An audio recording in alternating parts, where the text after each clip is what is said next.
नमस्कार, मैं तौहीद अली। स्वागत है आप सभी का बदलता हिंदुस्तान न्यूज पर और बदलता हिंदुस्तान के खास प्रोग्राम कोविड-19 अपडेट में आप तमाम व्यूवर्स का, तमाम दर्शकों का बहुत बहुत स्वागत है। कोविड-19 अपडेट में हम बात करेंगे देश और दुनिया की, लेकिन सबसे पहले नजर डालते हैं आज की अहम खबरों पर।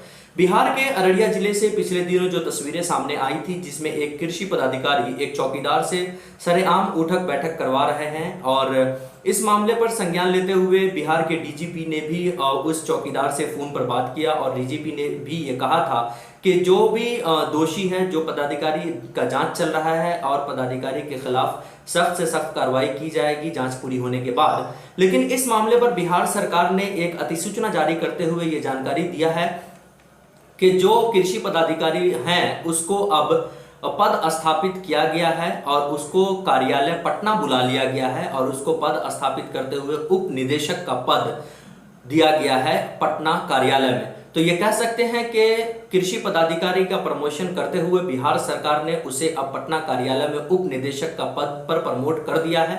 लेकिन वहीं प्रेम कुमार जो कृषि मंत्री हैं, उन्होंने मीडिया से बात करते हुए ये कहा कि उसको प्रमोशन नहीं किया गया है, बल्कि उसको अररिया से कार्यालय इसलिए बुलाया गया है ताकि अररिया में जो जांच चल रही है वो बाधित ना हो। लेकिन अगर उसको अररिया से पटना कार्यालय बुलाया गया इस वजह से कि वो जो जांच चल रही है वो बाधित ना हो, तो उसको फिर उप निदेशक के पद पर क्यों कार्यरत किया गया? इससे साफ लग रहा है कि जो कृषि पदाधिकारी है उसका प्रमोशन हो गया है और अब वो पटना कार्यालय में उप निदेशक के तौर पर काम करेंगे। वहीं दूसरी तरफ जो एएसआई थे, जिसको वीडियो में देखा जा सकता है कि वो चौकीदार को डांट रहे हैं और उठक बैठक करने को कह रहे हैं, एएसआई का नाम गोविंद सिंह बताया जा रहा है। तो एएसआई गोविंद सिंह को सस्पेंड कर दिया गया है, लेकिन कृषि पदाधिकारी को प्रमोट करते हुए बिहार सरकार ने उसे अब कार्यालय में उप निदेशक के पद पे कार्यरत किया है। बढ़ते हैं अगली खबर की तरफ। हमारे देश में लगातार कोविड-19 का संक्रमण तेजी से फैलता जा रहा है। पूरे देश में कोविड-19 से संक्रमित की संख्या बढ़कर लगभग 26,900 के पार पहुंच चुका है। वहीं पूरे देश में लगभग अब तक 826 लोग अपनी जान दे चुके हैं। वहीं अब तक 5,000 से ज्यादा लोग सकुशल इलाज पाकर डिस्चार्ज भी हो चुके हैं। महाराष्ट्र के बाद अब गुजरात में कोविड-19 का संक्रमण लगातार तेजी से फैलता ही जा रहा है। पूरे गुजरात में कोविड-19 से संक्रमित की संख्या बढ़कर लगभग 3,000 के पार पहुंच चुका है। वहीं अब तक 155 लोग अब जान दे चुके हैं कोविड-19 से गुजरात में। अगर हम महाराष्ट्र की बात करें तो महाराष्ट्र में कोविड-19 से संक्रमित की संख्या बढ़कर 7,000 के पार पहुंच चुका है। वहीं अकेले मुंबई में लगभग 5,000 से ज्यादा लोग कोविड-19 से संक्रमित हैं और अब तक 232 लोग पूरे महाराष्ट्र में कोविड-19 से जान दे चुके हैं। वहीं अगर हम बात करें बिहार की, तो बिहार में भी लगातार पिछले कुछ दिनों में कोविड-19 का संक्रमण तेजी से बढ़ा है। बिहार में कोविड-19 से संक्रमित की संख्या बढ़कर 250 हो चुका है, लेकिन अब तक सिर्फ एक आदमी अपनी जान दी है कोविड-19 से।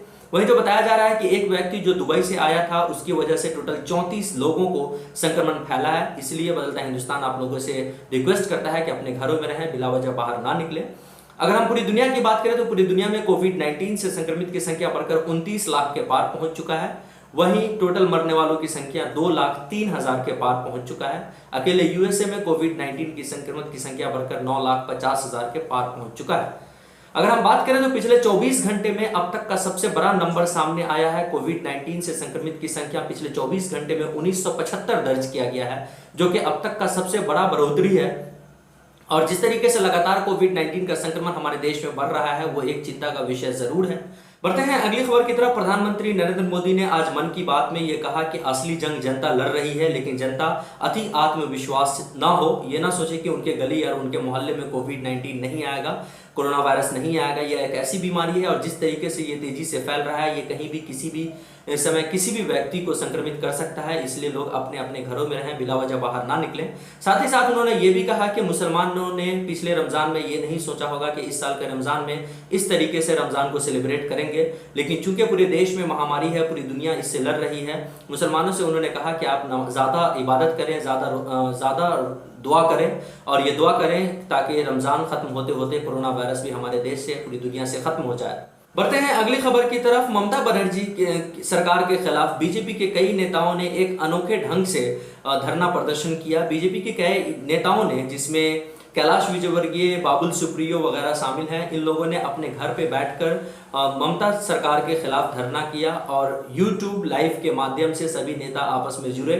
और एक दूसरे से बात किए। इनका ये कहना था कि ममता बनर्जी जिस तरीके से कोविड-19 के संक्रमित की संख्या बंगाल में छुपाने की कोशिश कर रही है वो बिल्कुल सही नहीं है और उसी के खिलाफ बीजेपी के कई नेताओं ने आज अपने घर पे बैठकर यूट्यूब लाइव के माध्यम से विरोध प्रदर्शन किया। अगर आप हमारा ये न्यूज़ फेसबुक पे देख रहे हैं तो हमारे फेसबुक पेज को जरूर लाइक करें। अगर आप हमारा ये न्यूज़ यूट्यूब पे देख रहे हैं तो हमारे यूट्यूब चैनल को भी जरूर सब्सक्राइब करें। बहुत बहुत धन्यवाद।